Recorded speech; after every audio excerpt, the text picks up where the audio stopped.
Nous ne voulons point écouter un homme ce matin, ô Jésus. Béni sois-tu, toi qui es le Dieu Tout-Puissant.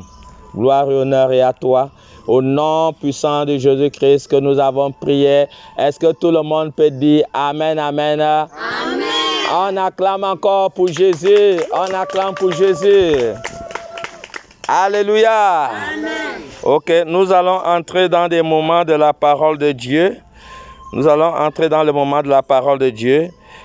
Et nous allons lire le livre de Juges. Juges chapitre 6. Est-ce que tu es là? Si tu es là, dis Amen. Amen. Juges chapitre 6 à partir du premier verset que je vais faire la lecture. Juges chapitre 6 à partir du premier verset que je vais faire la lecture. Voilà, il est écrit. Juges 6 à partir du premier verset. Israël firent ce qui déplaît à l'Éternel. Je reprends la lecture. Les enfants d'Israël firent ce qui déplaît à l'Éternel, et l'Éternel les livra entre les mains de Madian pendant 7 ans. La main de Madian fut puissante contre Israël. Pour échapper à Madian, les enfants d'Israël se retiraient dans les ravins des montagnes, dans les cavernes et sur les rochers fortifiés. Ok, je continue la lecture. Quand Israël avait semé, Madian montait avec Amalek et les fils de l'Orient, et il marchait contre lui. Il campait en face de lui, détruisait les productions du pays jusque vers Gaza, et ne laissait en Israël ni vivres, ni brebis, ni bœufs, ni ânes. Car ils montaient avec leurs troupeaux et leurs tentes, ils arrivaient comme une multitude de sauterelles, ils étaient innombrables, eux et leurs chameaux, et ils venaient dans le pays pour le ravager. Israël fut très malheureux à cause de Madian, et les enfants d'Israël crièrent à l'Éternel. Ok, nous allons lire un premier passage. Nous avons lu Juges chapitre 6, le verset 1 à 6. Donc, la lecture continue, mais nous lisons un deuxième passage biblique dans le livre de Psaume. Psaume chapitre 11. Psaume chapitre 11. Voilà, le verset 3. Je vais lire Psaume chapitre 11, le verset 3. Il dit, quand les fondements sont renversés, les justes, que feront-ils? Amen. Amen. Voilà. Nous parlons ce matin sur les fondements. Nous parlons ce matin sur les fondements.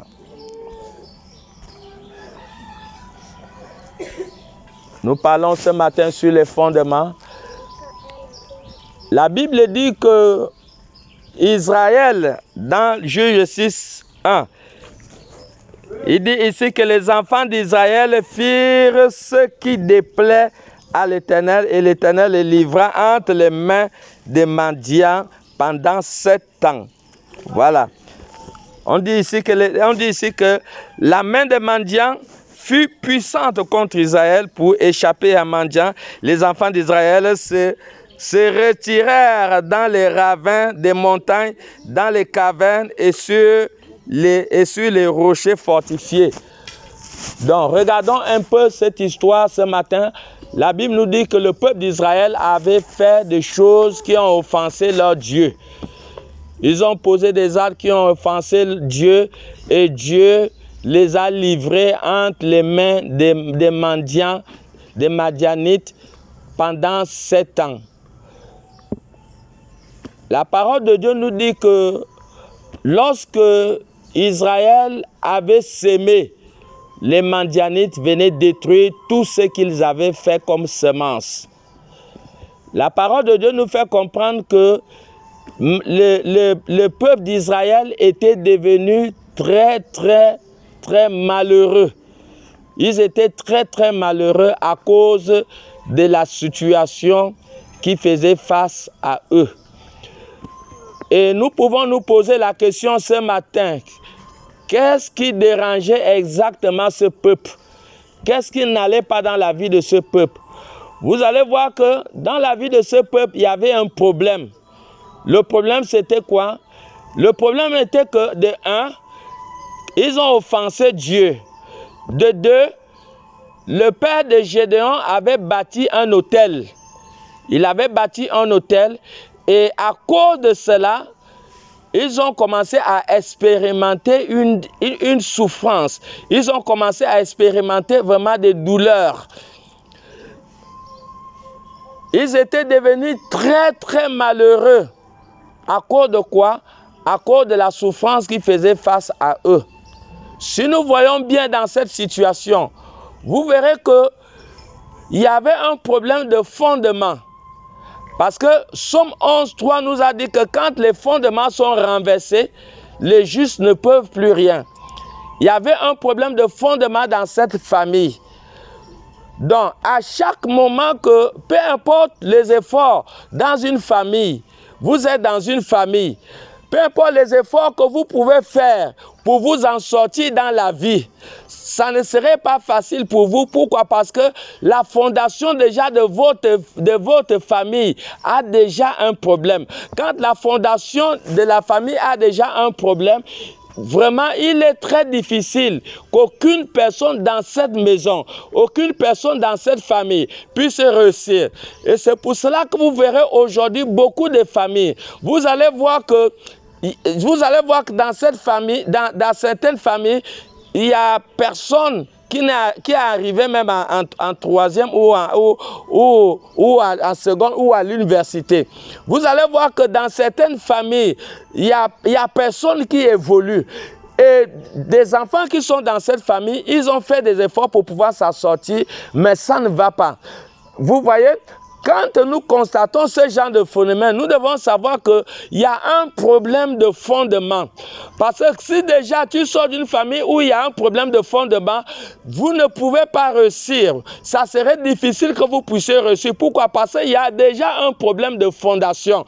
Quand il y a un problème de fondation dans la famille, parce que la famille est tissée par le lien du sang. Par le lien du sang. Peu importe le nombre que vous êtes lié au sang de votre père. Vous êtes lié quelque part au sang de votre maman. Donc, si vous faites des efforts, alors que quelque part, les pères ou les mères ont eu à faire des choses qui n'étaient pas normales, vous verrez que vous ferez beaucoup d'efforts et vous ne pourriez jamais vous en sortir. Regarde un peu Lamentation, chapitre 5, le verset 7. Lamentation 5, 7. Peu importe les efforts que vous pouvez faire, ça va être difficile que vous puissiez vous en sortir. C'était le cas vraiment de Gédéon. Lamentation chapitre 7, chapitre 5, le verset 7. Lamentation 5, 7 dit, nos pères ont péché. Il dit, nos pères ont péché. Ils ne sont plus. Ils ne sont plus, ça veut dire nos pères ont péché. Nos pères ne sont plus. Oui, continue. Et nous portons la peine de leur iniquité. Et nous portons, ça veut dire nous subissons les conséquences des actes que eux, ils ont eu à poser. Eux, ils ont eu à poser de mauvaises actions hier. Mais nous, ils sont morts. Mais nous, aujourd'hui, nous continuons à porter le fardeau. Nous continuons à payer le prix de leurs actes, de leurs offenses. Ils ont offensé Dieu hier. Aujourd'hui, nous essayons de nous en sortir. Nous n'arrivons pas. Nous cherchons le travail. Nous n'arrivons pas. On cherche le mariage. On n'arrive pas. Tout ce qu'on cherche à faire, ça veut dire c'est comme si on est perdu. Quand vous voyez cela, vous devez savoir qu'il y a un problème de fondement. Ne cherchez pas d'abord à pouvoir t'aventurer dans la vie sans t'en rendre compte d'abord si véritablement la fondation de la famille que tu es sorti est bonne. Parce que la Bible dit que si la fondation est mauvaise, peu importe ce que les enfants peuvent faire, ça ne marche pas. Vous voyez, c'était le cas avec Israël. La Bible dit comment? La Bible dit que Gédéon, son père, avait bâti un autel. Gédéon avait bâti un autel. Et l'autel que Gédéon a bâti a livré tout Israël dans la souffrance. Ça veut dire tout Israël était dans la souffrance. Voilà, ils étaient dans la souffrance. À cause de quoi? À cause d'un homme dont un père ou une mère peut poser des actions aujourd'hui qui vont peser dangereusement dans la vie des enfants. Et voilà pourquoi il peut arriver que tu traverses des situations bizarres, des situations que tu ne comprends pas.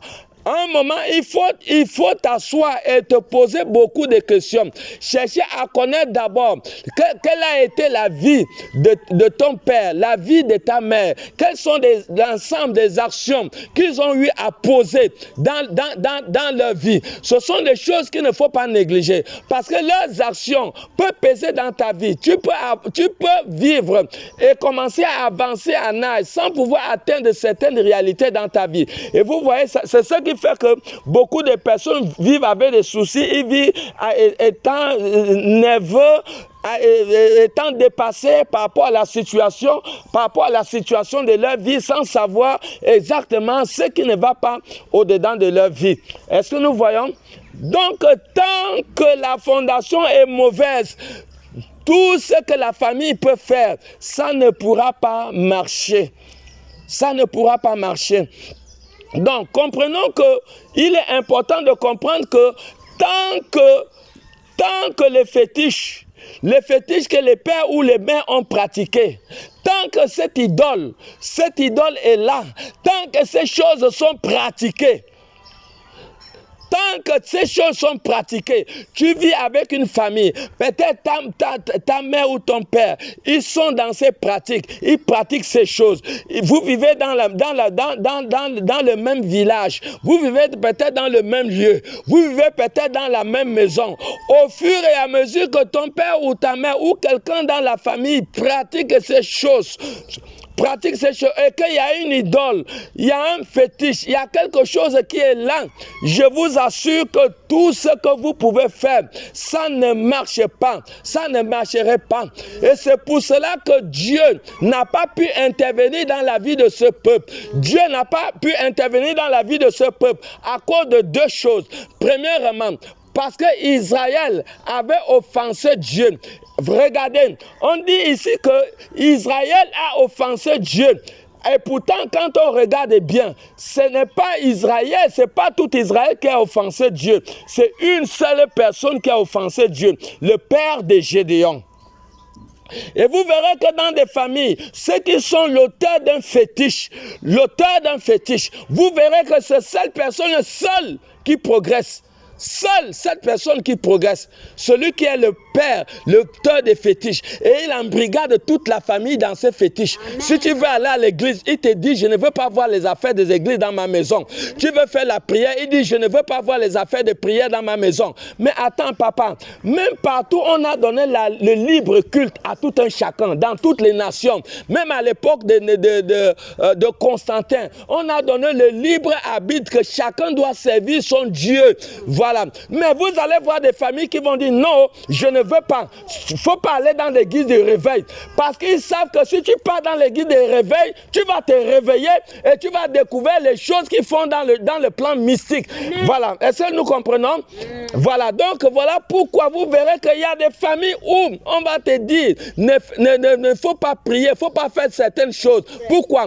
Parce qu'il y a une seule personne qui doit progresser dans la maison, c'est l'auteur du fétiche. Et si nous voyons bien, l'hôtel Baal qui avait été bâti, qui était profitable à ça, qui était profitable à l'hôtel Baal, puisque tout Israël était dans la souffrance. La seule personne qui était bénéficiaire, c'était le père de Gédéon. C'est lui seul qui était bénéficiaire. Et vous verrez que tant que vous ne vous repentez pas, tant que vous ne vous repentez pas, amen, est-ce que tu es là? Si tu es là, dis amen. Amen. Tant que vous ne vous repentez pas, par rapport d'abord aux actes négatifs que vous avez posés, premièrement, deuxièmement, à l'acte négatif que le Père a posé, la mauvaise fondation que le Père a posée en introduisant dans la maison un fétiche ou une idole, ou une pratique une pratique démoniaque. Tant que vous ne vous repentez pas, tant que vous ne criez pas à Dieu. Est-ce que tu es là? Bien-aimés, suivez. Tant que vous ne vous repentez pas, tant que vous ne criez pas à Dieu, le fétiche aura toujours le pouvoir dans votre vie, dans la vie de vos enfants, dans votre foyer. Et pourtant, quelque part, tu n'habites plus dans la maison de ton père. Tu n'habites plus dans la maison de ton père. Mais le fétiche de la maison de ton père influence ta vie même si tu es dans une autre province négativement. Amen. Pourquoi? Parce que de un, tu n'as pas invoqué le Dieu Tout-Puissant pour briser des alliances, briser l'alliance des pères, briser l'idole ou détruire ce que le papa a posé comme fondation qui commet les problèmes dans la famille. Il y a des moments même que même si tu es en voyage quelque part et que tu découvres que non, il y a quelque chose qui a... La souffrance que nous traversons a des liens avec la famille. Il faut que j'aille au village pour aller voir exactement qu'est-ce qui se passe. C'est ce que Gédéon a fait. La Bible dit que Israël a crié vers Dieu. Amen. Amen. Il a crié vers Dieu. Est-ce que vous êtes là? Oui, amen. Bien aimé, chacun de nous doit examiner sa vie. Si vous regardez bien, ce que vous êtes, ce n'est pas peut-être là où vous serez aujourd'hui. Amen. Vous allez voir certaines difficultés vraiment qui ne vous plaisent pas et certaines positions qui ne vous plaisent pas.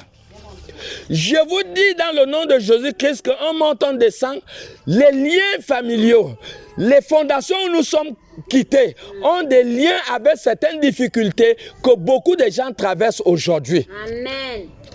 Et vous devez comprendre que de un, il ne serait pas facile que Dieu vous bénisse dans la maison où ces choses sont pratiquées. Le Seigneur ne pourra pas vous bénir dans la maison où ces choses sont pratiquées. On est d'accord? Josué 24, le verset 2. Pour toi, tu as donné ta vie à Jésus-Christ. Tu as soumis ta vie à Christ. Et tu commences à aller à l'église. Mais malheureusement, tu habites dans une maison qui est soumise au sitar. Tu pries Dieu. Et tu habites dans une maison où il y a la sitar. Entre la chambre où il y a la sitar et ta chambre, c'est le mur qui te sépare. Amen. Je te dis que tu peux faire 50 ans dans cette maison, tu ne verras jamais la bénédiction. Amen. Jamais. Voilà pourquoi Dieu ne pouvait pas bénir Abraham dans la maison de son père. Parce que la maison de Terah étant une idolâtre. Josué 24, 2. Josué 24, 2, la Bible dit, Josué dit à tout le peuple. Josué dit à tout le peuple. Ainsi dit le Seigneur. Ainsi dit le Seigneur. Dieu d'Israël. Le Dieu d'Israël. Vos pères. Vos pères. Terah. Père d'Abraham. Père d'Abraham. Et père de Manouach. Et père de Nachor. Demeurait. Oui. De l'autre côté du fleuve. Il demeurait de l'autre côté du fleuve. Et il servait d'autres dieux. Il servait d'autres dieux. Est-ce que vous voyez? Le père d'Abraham servait d'autres dieux. Le père d'Abraham était une idolâtre. Et Dieu l'a su. Étant donné que Abraham habitait dans cette maison, étant donné que Dieu avait des grands plans avec Abraham, Dieu avait une grande bénédiction à Abraham. Pour Abraham, Dieu ne pouvait pas bénir Abraham dans une maison où étaient pratiqués des fétiches et des idoles. Et voilà pourquoi Dieu va dire à Abraham de sortir de la maison de son père. Et il devait l'indiquer le lieu où il devait partir. La Bible dit dans Genèse 12, que dans Genèse 13, le verset 2, Abraham était tellement béni. Genèse 13, le verset 2. Vous verrez que lorsqu'Abraham est sorti, il a brisé ce lien qui rendait sa vie malheureuse. Il a brisé ses liens de fétiche avec ses pères. Il a commencé à marcher avec Dieu. Genèse 13, le verset 2. Genèse 13, la Bible dit, et Abraham était très riche. La Bible dit qu'Abraham était très riche. En bétail, en bétail, en argent, et en or. Est-ce que nous voyons? Mais Abraham, avant qu'il marche avec Dieu, Abraham était pauvre. Personne ne le connaissait. Mais nous allons voir qu'Abraham va devenir très riche. Pourquoi? À partir du moment qu'Abraham est sorti du pouvoir des fétiches et qu'Abraham a commencé à marcher avec Dieu. Et vous devez savoir, nous sommes nés dans les familles africaines. Nous avons vu un peu ce qu'on dit, comment l'Afrique est aujourd'hui. La plupart de la médiocrité de l'Afrique vient d'abord aussi de la sorcellerie des familles. La sorcellerie des familles ont assujetti le peuple dans l'esclavage, dans la souffrance, dans la douleur. Et voilà pourquoi nous pouvons voir que dans Juge 6, nous voyons ici que Israël était devenu très très malheureux. Israël était devenu malheureux. Pourquoi? Israël était devenu malheureux à cause du pouvoir de l'autel que le père de Gédéon avait posé. Alors, quand Israël a crié vers Dieu, à chaque moment que vous expérimentez des situations bizarres, des difficultés, ne fermez pas votre bouche. Vous avez vu Israël, quand Israël était dans les problèmes, Israël a crié vers Dieu et Dieu a envoyé Moïse. À chaque moment que vous serez dans les douleurs, vous serez dans la souffrance, vous devez invoquer votre Dieu. C'est ce que ce peuple a fait. Ce peuple a invoqué Dieu et Dieu a envoyé un serviteur. À chaque moment que vous allez invoquer Dieu, Dieu va toujours envoyer un homme. Dieu va envoyer un serviteur. Et c'est ce qui s'est fait. Quand Israël a vu qu'il était devenu tout malheureux, il était tout malheureux. La Bible dit qu'Israël a crié vers Dieu. Et quand il a crié vers Dieu, la Bible dit que Dieu les a envoyés un homme de Dieu. Dieu les a envoyés un homme de Dieu. Et quand l'homme de Dieu est venu, l'homme de Dieu a commencé à leur rappeler leurs fautes. L'homme de Dieu a commencé à leur rappeler leurs erreurs. L'homme de Dieu a commencé à leur montrer les voies du Seigneur. À chaque moment que Dieu a été offensé dans votre vie, vous devez comprendre. Vous devez comprendre que vous devez revenir sur les Écritures. Vous devez revenir sur la parole de Dieu. Vous devez revenir dans l'obéissance à la parole de Dieu. Quand Israël a crié vers Dieu à cause de leur vie de douleur, la Bible dit que quand Dieu a envoyé un homme de Dieu, cet homme de Dieu a commencé à leur parler par rapport à la parole de Dieu. Amen. Et c'est ce que vous devez faire. Vous devez revenir à Dieu. Peu importe ce que vos pères ont connu, vous devez revenir à Dieu. S'il y a possibilité de détruire, de s'arranger avec la famille pour détruire le fétiche de la famille, vous devez le détruire. Si peut-être le papa a trop le pouvoir sur vous, que vous ne pouvez pas détruire son idole, vous devez comprendre que tant que vous êtes dans le lieu où il y a le fétiche, vous ne pourrez jamais progresser. La Bible ne nous dit pas qu'Abraham a détruit les fétiches de son père, mais la Bible nous dit qu'Abraham s'est simplement séparé du pouvoir des fétiches de son père. Et c'est ce qui s'est passé. Donc, comprenons que le temps est venu que nous comprenons que ce que nos pères ont posé comme mauvaise fondation, au jour d'aujourd'hui, nous devons nous lever et sortir de toutes les fondations démoniaques qui ont été bâties. Amen. Le père de Gédéon a bâti une fondation qui a livré tout Israël dans le malheur, dans la douleur, dans la pauvreté. Et c'est la même chose. Quand tu sens qu'il y a quelque chose de négatif qui pèse dans ta vie, À l'époque, Gédéon a renversé un temple physique. Mais nous, aujourd'hui, Jésus, dans Luc 10, 19, Jésus nous a donné le pouvoir de marcher sur les scorpions, sur les serpents et sur toute la puissance de l'ennemi. Peut-être toi, tu n'auras pas le pouvoir d'aller détruire le fétiche de ton père ou le fétiche de la personne qui est dans ta maison. Tu dois te lever dans le puissant nom de Jésus et déclarer, Seigneur, je détruis tout pouvoir maléfique des fétiches que les parents ont vécu. Tout le pouvoir mystique que les parents ont exercé et qui ont eu le pouvoir dans ma vie, tu dois te lever dans la prière et dire, Seigneur, je viens détruire, je détruis tous les pouvoirs mystiques de la fondation de la famille. Je déclare, bien aimé, il y a des familles qui ont des idoles, un petit bonhomme planté quelque part dans une chambre où n'importe qui n'entre pas dans cette chambre. Mais dites-moi un peu, comment est-ce que la famille pourra progresser? La famille ne peut pas progresser lorsqu'il y a une idole, lorsqu'il y a un fétiche, lorsqu'il y a des choses que les pères ont fait et qui pèsent aujourd'hui, non seulement dans la vie des enfants, mais dans la vie de toute la société de la famille. Donc, il est important de comprendre que nous sommes à l'ère de la liberté, à l'ère de la délivrance. C'est maintenant que chacun de nous doit se lever dans la prière.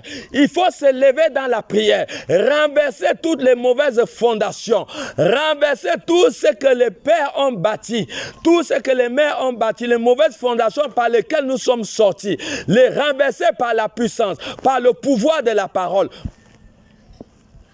Une fois cela est fait, vous verrez, vous allez commencer à expérimenter une liberté. Vous serez libre. Vous verrez de nouvelles choses.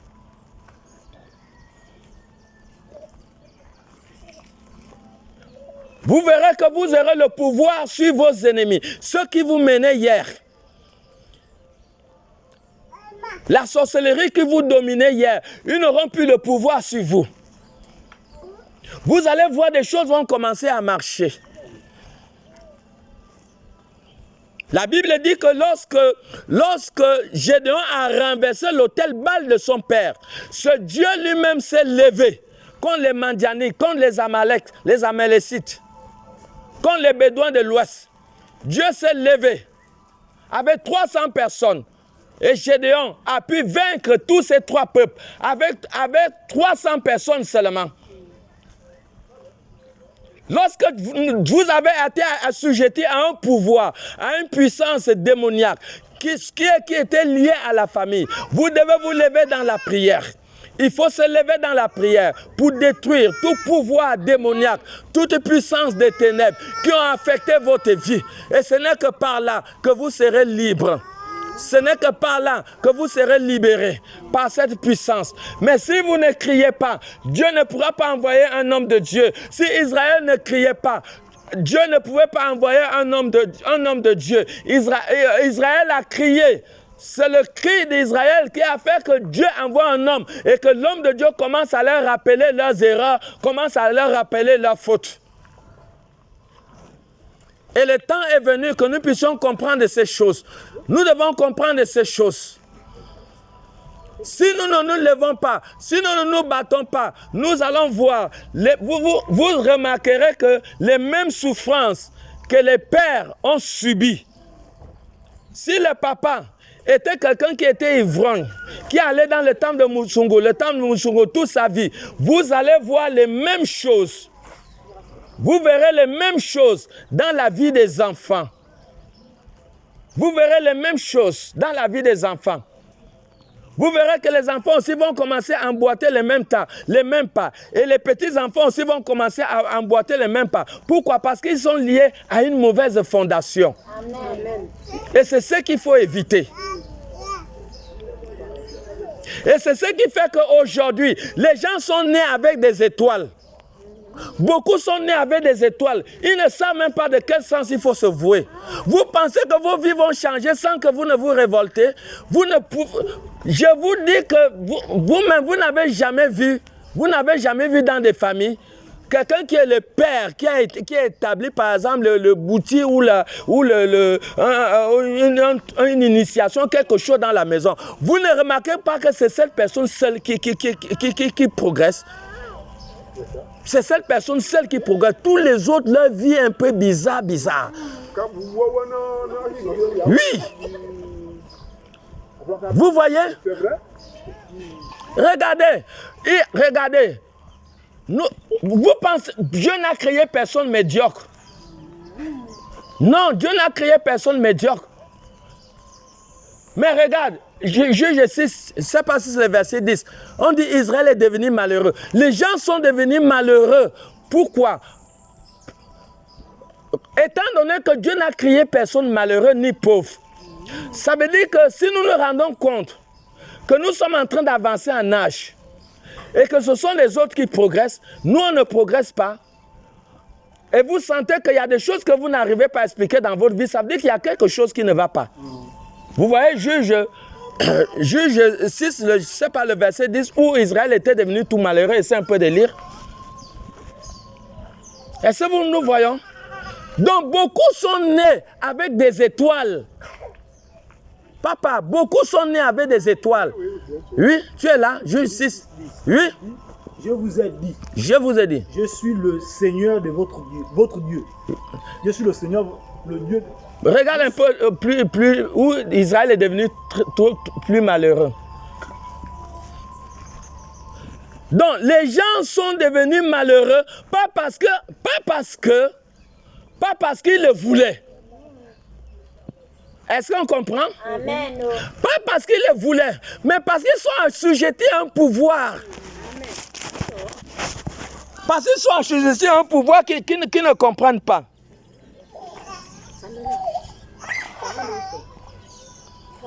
Le verset 6. Lis le verset 6. Oui. Est-ce que nous comprenons? Amen. Maman, Israël fut très malheureux.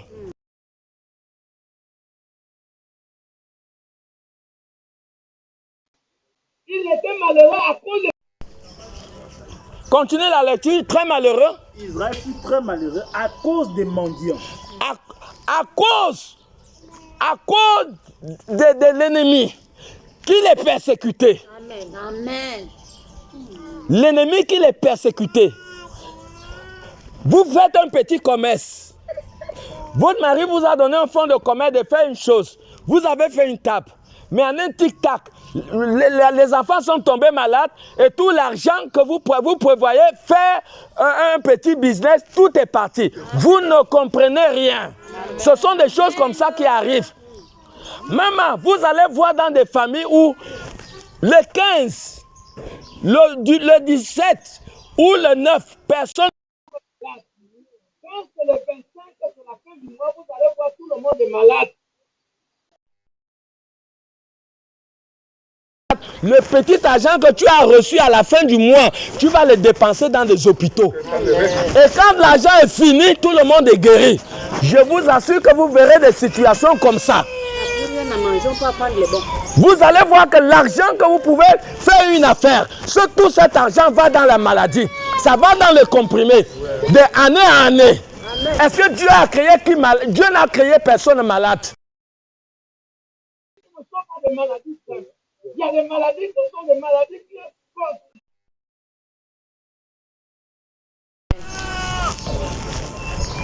Est-ce que Gédéon pouvait savoir qu'il était un héros? Gédéon ne savait pas qu'il était un héros. Vous pouvez être là. Vous ne pouvez pas savoir que vous avez une grande étoile. Il faut que quelqu'un vienne vous révéler que non, c'est de t'habiller comme tu t'habilles et commence à t'habiller bien. Sois comme une dame, compose les dossiers, va faire une formation quelque part. Ne sois pas ce que tu étais hier. Tu n'es pas celle que tu penses. Tu es une grande personne. C'est ce que l'ange est venu dire à Gédéon. Gédéon, pour lui, il était quelqu'un de malheureux, de médiocre et tout. Mais il est surpris que l'ange vient lui dire non, vaillant héros. Est-ce que tu comprends? Amen. Gédéon ne pouvait pas imaginer que c'est un vaillant héros. Est-ce qu'il pouvait imaginer que c'est lui qui va délivrer la famille? Aujourd'hui, ta famille peut souffrir, mais tu ne peux pas savoir un instant que Dieu peut te faire voyager en Inde, ou en Chine, ou à Dubaï. Tu ne peux pas savoir que Dieu peut faire de toi une grande femme d'affaires. Tu ne peux pas savoir que Dieu peut faire de toi un grand homme de Dieu, ou une grande femme de Dieu.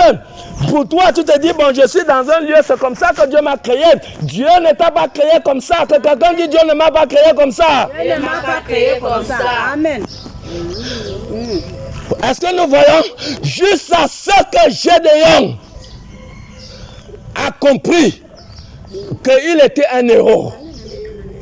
Je ne sais pas ce que tu penses de toi. Tu es encore jeune. Tu as une longue vie. Tu as un avenir. Et tu dois refuser la médiocrité. Amen. Commence à te voir en esprit en cravate dans un bureau climatisé. Amen. Commence à te voir comme étant dans l'avion en allant à Dubaï. Commence à te voir avec un passeport. Est-ce que quelqu'un est là pour dire Amen? Amen. Bien-aimé, est-ce que tu sais que ce que tu ne vois pas ne peut pas être ta portion? Amen. Amen. Ce que tu ne vois pas ne peut pas être ta portion. Commence à te voir comme une nouvelle personne à partir d'aujourd'hui. Le Seigneur n'est pas venu dans ce lieu en vain. Le Seigneur est venu dans ce lieu pour changer le statut d'un homme, pour changer le statut d'une femme. Si c'est toi, dis bien Amen. Assez, ça n'est assez. Et à un certain moment, tu dois dire assez, ça n'est assez. Il faut que ça change. Il faut que les choses changent. On a trop été opprimés par des démons, par des esprits, par la sorcellerie. Et à un certain moment, il faut qu'on s'énerve. Il faut qu'on se lève dans la prière. Il faut qu'on entre dans des jeûnes et des prières pour que notre situation change. C'est ce que Gédéon a fait. Il a bâti un hôtel à Dieu. Il a renversé l'hôtel Baal. Et jusqu'à la fin du monde, l'histoire de Gédéon sera connue dans le livre. On parlera de qui était Gédéon. Pourquoi? Parce que c'était un médiocre, un malheureux, quelqu'un qui n'était pas connu dans la société. Mais lorsqu'il a commencé à marcher avec Dieu, sa mauvaise identité de lui, qu'on voyait de lui, était effacé. On a vu un Gédéon.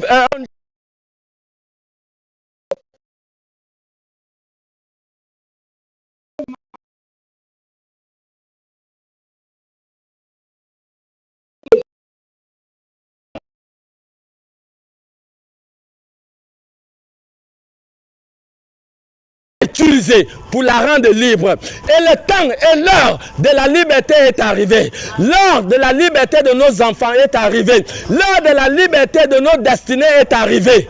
Amen, amen. Amen. Lève-toi maintenant sur tes deux pieds et nous allons entrer dans le temps des prières. Le temps est arrivé. Assez, ça n'est assez. On nous a trop marché dessus.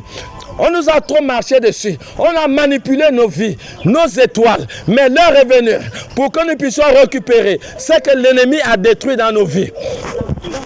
Nous allons lever nos voix vers l'Éternel ce matin. Tu vas lever ta voix. Tu vas d'abord, nous allons, bien aimé. La Bible dit que là où il y a une ou deux personnes unies à mon nom, il dit je suis au milieu de nous. Je suis au milieu de vous. L'Éternel est au milieu de nous ce matin. Amen. Amen. Dieu est au milieu de nous ce matin. Est-ce que tu le crois? Amen. Si tu le crois,